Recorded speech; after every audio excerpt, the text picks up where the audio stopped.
Good morning all of you. हम लोग आज ऐसी टॉपिक पे बात करने वाले हैं जो कि आप क्लास 6 से लेके हम लोग क्लास 12 तक पढ़ते हैं। और ये जो वीडियो है ये हिंदी मीडियम स्टूडेंटों के लिए है। हालांकि ये है तो सभी के लिए, लेकिन प्योरली हिंदी मीडियम स्टूडेंट के लिए ये वीडियो बनाया जा रहा है। वैसे ये जो टॉपिक है आपका प्रकाश का परावर्तन तथा अपवर्तन, ये बहुत ही ज्यादा इम्पोर्टेंट है 10th क्लास और 12th क्लास बोर्ड के लिए। हम लोग बात करते हैं अगर जो है 10th क्लास की, तो 10th क्लास में फिजिक्स जो स्टार्ट होती है वो लाइट से ही स्टार्ट होती है, यानी कि प्रकाश से ही स्टार्ट होती है। और अगर हम बात करते हैं क्लास 12th क्लास के स्टूडेंटों की, तो जो वॉल्यूम 2 है यानी कि पार्ट 2 जब हम लोग पढ़ते हैं तो वहां पे पहला चैप्टर आपका रे ऑप्टिक्स का यानी कि प्रकाश से ही आपका टॉपिक वहां पे स्टार्ट होता है। तो हम लोग यहाँ पे जो है आज डिस्कस करेंगे प्रकाश का परावर्तन तथा अपवर्तन। मैं हूँ राघवन सिंह कुशवाहा और I am a physics teacher. तो हमारे साथ में आप लोग सीखेंगे प्रकाश का परावर्तन तथा अपवर्तन, राइट। तो प्रकाश का परावर्तन होता क्या है, सबसे पहले तो ये आपको समझना है। देखिए जैसे हम लोग क्या करते हैं, छोटे में बॉल हम लोग खेलते हैं। अब कभी कभी क्या होता है, जब भी जो है बच्चा बॉल पाता है तो वो कहीं भी जो है घर में मारने लगता है, और जब वो घर की दीवारों पे टकराती है तो फिर से लौट के वापस आती है। तो वो क्या है, एक जो है परिवर्तन है ना, वो क्या है, परावर्तन है। जैसे टकराई और रिवर्स होके फिर से आया, वो क्या है, परावर्तन है। आप लोगों ने देखा होगा कभी भी खेल खेल में जो बच्चे भी करते हैं बड़े भी करते हैं कि एक मिरर लिया और मिरर लेके लाइट के सामने रखते हैं और इस टाइप से दूसरे के चेहरे पे लगाते हैं। तो वो क्या है कि लाइट टकराने के बाद फिर से जो है परावर्तित होके लाइट दूसरी तरफ जाती है, वो क्या है, आपका प्रकाश का परावर्तन, राइट। तो ऐसे जो है जो डेली लाइफ में हम लोग यूजेस जो करते हैं, ऐसी एक्टिविटीज करते हैं that is related to the परावर्तन, प्रकाश का परावर्तन, इसी को कहते हैं प्रकाश का परावर्तन। अगर हम समझने के लिए ये कहें कि प्रकाश का परावर्तन क्या होता है, इस इमेज से आप समझ सकते हैं। अगर कोई भी प्रकाश किरण किसी स्मूथ सरफेस यानी कि चिकनी सतह पर गिरती है और गिरने के बाद उसी माध्यम में वापस चली जाए तो उसको बोलते हैं प्रकाश का परावर्तन। जैसे देख रहे होंगे आप लोग इस इमेज में, यहाँ पे देखेंगे कि एक यह जो है चिकनी सतह है और यहाँ पे क्या हो रही है, एक जो है प्रकाश किरण इस चिकनी सतह से टकराने के बाद में उसी माध्यम में वापस चली जाती है। जिस माध्यम से वो आ रही है उसी माध्यम में वापस चली आ रही है। तो इस घटना को कहते हैं हम लोग प्रकाश का परावर्तन। ओके, इसमें तीन चीजें यहाँ पे इंपॉर्टेंट आपको दिख रही होंगी। जैसे आप देख रहे होंगे एक किरण, एक प्रकाश किरण, ये दूसरी प्रकाश किरण, और बीच में आप देख रहे होंगे एक नॉर्मल। नॉर्मल यानी कि हम अगर नॉर्मल को बोलेंगे हिंदी में, ये क्या कहलाता है, अविलंब। इसको क्या बोलते हैं, अविलंब। इसको बोलते हैं जो किरण आके टकराती है उसको बोलते हैं इंसिडेंट रे। इंसिडेंट रे यानी कि आपतित किरण, क्या बोलते हैं, आपतित किरण। ये क्या है आपका अविलंब, और ये क्या है आपका रिफ्लेक्टेड रे। रिफ्लेक्टेड यानी कि परावर्तित किरण, क्या बोलेंगे, परावर्तित किरण। ओके, तो यहाँ पे हम देखेंगे कि ये जो घटना है इसको हम कुछ इस टाइप से समझ सकते हैं। यहाँ पे जैसे ये एक चिकनी सतह है और चिकनी सतह से टकराने के बाद ये किरण आई, इससे टकराई और टकराने के बाद दूसरे डायरेक्शन में ये रिफ्लेक्ट हुई, यानी कि सेम माध्यम में ये रिफ्लेक्ट हो गई। और ये जो सरफेस होगा, ये कैसा सरफेस होगा, ये पॉलिश्ड सरफेस होगा। जैसे आपने मिरर देखा यानी कि दर्पण, तो दर्पण क्या होता है, एक साइड से तो आप इमेज दे सकते हो, लेकिन दूसरी साइड से क्या होता है, उस पर पॉलिश की जाती है ना। तो ऐसी ऐसा जो माध्यम आपको मिल जाए कि जिसमें एक साइड से तो आप देख सकते हो, लेकिन दूसरी साइड आर पार ना दिखाई दे, यानी कि ट्रांसपेरेंट नहीं होना चाहिए। ये कंडीशन ये भी है कि वो माध्यम कैसा होना चाहिए, वो बॉडी कैसी होना चाहिए, जो ट्रांसपेरेंट नहीं होना चाहिए। ट्रांसपेरेंट माने जो एक दूसरे के आर पार नहीं दिखनी चाहिए। वो माध्यम कैसा होना चाहिए, ओपेक होना चाहिए। ओपेक दैट मींस जिसके आर पार ना दिखे, दैट मींस जिसके आर पार ना दिखे। तो अब देखिए इधर ये बीच में हम क्या करेंगे, एक हमने नॉर्मल खींच लिया, इसको क्या बोलेंगे, ये जो किरण आके टकरा रही है इसको बोलते हैं हम लोग आपतित, आपतित किरण।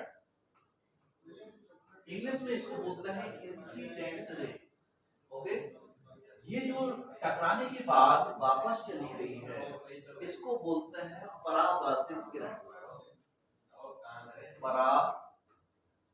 परावर्तित किरण, परावर्तित किरण, या इंग्लिश में बोलेंगे reflected ray, right. Reflected ray, इसको आपतित किरण। और ये जो होता है इसको बोलते हैं हम लोग अभिलंब। ये कहलाता है आपका अभिलंब, अभिलंब यानी कि अभिलंब, या इंग्लिश में बोलते हैं नॉर्मल। ओके, अब देखो यहाँ पे बनता है एक कोई भी यहाँ पे एंगल बनेगा, आई हम इसको लेते हैं। यहाँ पे जो एंगल बनेगा इसको हम लोग आर लेते हैं। ये जो एंगल यानी कि कोण बन रहा है उसको बोलते हैं हम लोग आपतन कोण, आपतन, आपतन कोण। ओके, और ये जो आर है, आर कहलाता है आपका रिफ्लेक्टेड एंगल, या इंग्लिश में कहेंगे परावर्तन, हिंदी में कहेंगे परावर्तन कोण। ये कहलाएगा आपका परावर्तन कोण, परावर्तन कोण। ओके, तो आपतित किरण जो कि टकराती है, टकराने के बाद जो जाती है वो परावर्तित किरण, और बीच में जो होता है ये होता है आपका अवलंब। जो कोण बनता है आपका आपतित किरण और अवलंब के बीच में वो कहलाता है आपका आपतन कोण। जो कोण बनता है आपका अवलंब और परावर्तित किरण के बीच में वो कहलाता है आपका परावर्तन कोण। क्लियर? अच्छा, अब हम बात करते हैं कि परावर्तन जो होता है आपका वो कितने टाइप का हो सकता है। ठीक है, तो वो दो टाइप का हो सकता है। एक तो होता है आपका रेगुलर, रेगुलर यानी कि नियमित, और दूसरा हो सकता है आपका रैंडम या डिफ्यूजन भी बोलते हैं उसको, और वो कहलाता है आपका अनियमित। ओके, तो दो टाइप का होता है आपका परावर्तन। देखिए कैसे, इसको स्क्रीनशॉट लेना चाहे स्क्रीनशॉट ले लें आप, इसके आगे बढ़ते हैं। आप दो तरह का होता है आपका परावर्तन। देखिए कैसे, पहला होगा आपका नियमित परावर्तन, पहला है नियमित, या क्या बोलते हैं रेगुलर। रेगुलर, रेगुलर में क्या होता है, सारी की सारी यानी कि जितनी भी आपकी इंसिडेंट रे होंगी यानी कि आपतित किरण होंगी और जो परावर्तित किरण होंगी वो सारी की सारी कैसी होंगी आपकी, एक पैरेलल होंगी यानी कि समांतर जाएंगी। तो देख सकते हो कैसे,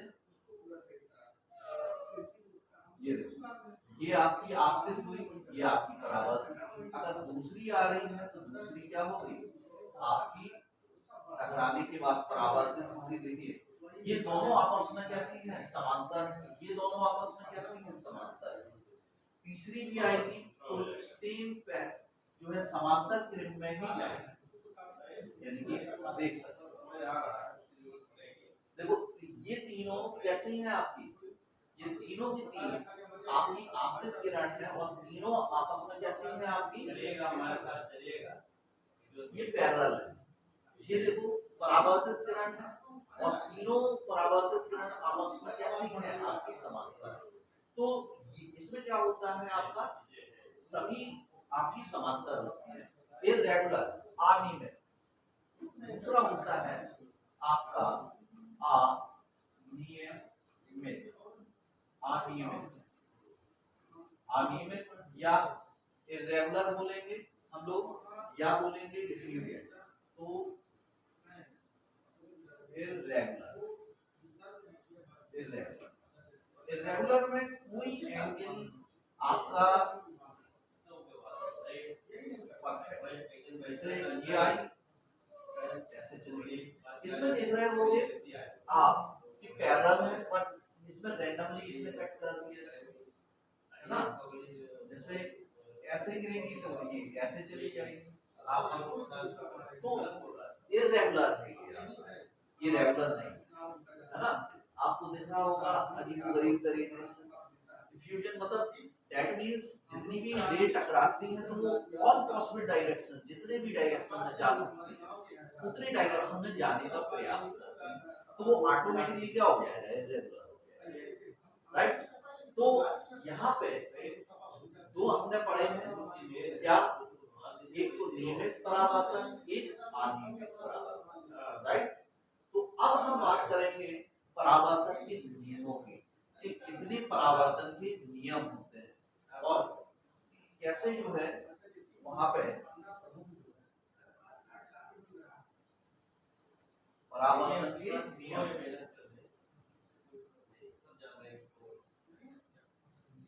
ओके, नियम बहुत पूछा जाता है ये आपका 10th क्लास में, 10th क्लास के लिए बहुत ही ज्यादा इम्पोर्टेंट है परावर्तन के नियम, ये आपसे पूछा जाएगा। देखिए यहाँ पे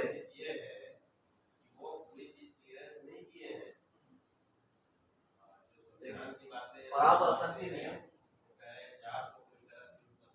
परावर्तन के नियम, परावर्तन के नियम, परावर्तन के नियम,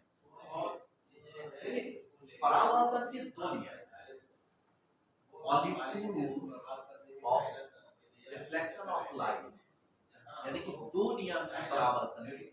पहला नियम क्या कहता है, पहला नियम कहता है आपका यहाँ पे, ये हमने बनाया था, ये आपकी आपतित किरण थी, ये आपकी परावर्तित किरण थी और ये आपका अभिलंब है ना, ठीक। यहाँ पे आपका एंगल था आई, यहाँ पे एंगल है आर, क्लियर। देखिए ये आपतित किरण है, ये परावर्तित किरण है, यहाँ पे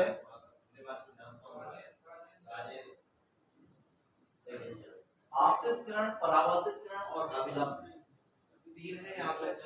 तो पहला जो नियम कहता है आपका, पहला नियम कहता है कि आपतित किरण, परावर्तित किरण तथा अभिलंब एक ही बिंदु पर होते हैं। आप देख रहे होंगे एक ही बिंदु, इस बिंदु पे लाइन कर रहे हैं तीनों की तीनों, कौन से, आपतित किरण, परावर्तित किरण तथा अभिलंब एक ही बिंदु तल पर होते हैं। पहला नियम क्या है, फर्स्ट नियम, पहला नियम हम लोग लिख सकते हैं आपतित किरण, आपतित किरण परावर्तित किरण, परावर्तित किरण तथा अभिलंब, तथा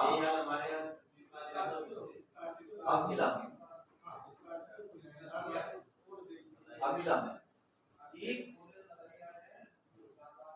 कि तल के बिंदु पर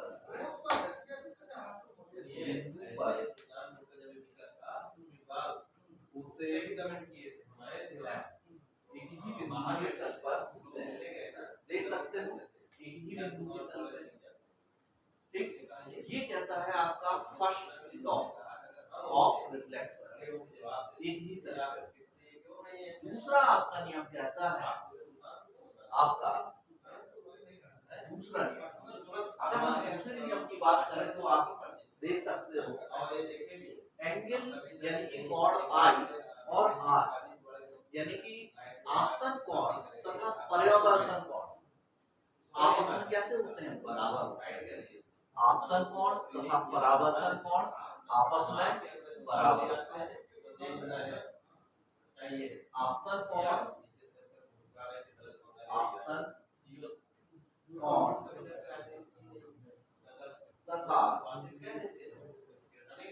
तथा परावर्तन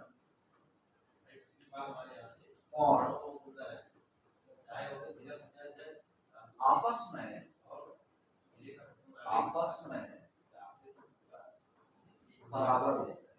आपस में बराबर होते हैं, आपस में बराबर। आपतन कोण तथा परावर्तन कोण यानी कि एंगल आई, आप देख सकते हो angle i equal to angle r, angle i equal to angle r. ये आपका सेकेंड लॉ है, यानी कि दूसरा नियम है परावर्तन, है ना। और परावर्तन वो किस में होता है, यानी कि दर्पण, आपके जो घर पे आप शीशा देखते हैं, परावर्तन किससे होता है, हमने बताया था आपको ऐसे सर्किट से होगा परावर्तन जो कि आपका ओपेक माध्यम हो, यानी कि जो है पारदर्शी ना हो, है ना। तो उसको कहते हैं हम लोग जो है क्या, परावर्तन। अब आते हैं इसमें नेक्स्ट टॉपिक आता है आपका दर्पण। दर्पण बहुत बड़ा टॉपिक है और इसको हम एक शॉर्ट में समझाने की आपको कोशिश करेंगे। पहले देखिए आप लोग कितने टाइप के दर्पण जानते हैं, अब बात करते हैं दर्पण की। दर्पण आप कहीं भी जाते हैं तो दर्पण का बहुत ज्यादा रोल, अगर आप गाड़ी चला रहे हैं तो आप देखते हो साइड मिरर, आपकी हेडलाइट्स जो होती हैं गाड़ियों की उसमें आपका जो है मिरर यूज होता है फोकस करने के। टॉर्च जलाते हो, टॉर्च के अंदर भी जो है मिरर का यूज किया जाता है फोकस करने के लिए, है ना। सेविंग कराने जाते हो वहां भी मिरर लगे होते हैं, बिना मिरर के सेविंग नहीं कर पाओगे, ठीक है। डेली जब सो के उठते हो तो आपको एक दर्पण चाहिए अपना चेहरा देखने के लिए, है ना। कि आज की डेट में आप हीरो लग रहे हो या जीरो लग रहे हो, है ना। तो इस टाइप से दर्पण हमारी लाइफ में बहुत ही इंपॉर्टेंट रोल अदा करता है। तो दर्पण के बारे में थोड़ा सा हम लोग जान लें, दर्पण होता क्या है। देखिए दर्पण क्या होता है कि एक जो है कैसा मीडियम होता है, एक जो है सबसे ये कि दर्पण आपका जो है हम लोग देखते हैं कि दो सतह रखता है। दर्पण की कितनी सतह होती है, दो सतह होती है। एक जिसके सामने हम चेहरा देखते हैं, दूसरी सतह वो जहां से आप दूसरी साइड में देख नहीं सकते, है ना। तो दूसरी जो सतह होती है उस पर किसकी पॉलिश होती है, रेड ऑक्साइड की पॉलिश होती है ना। और पहला जो सतह होता है सिल्वरिंग होता है। तो दर्पण को हम देख सकते हैं यहाँ पे, पहला तो समतल दर्पण होता है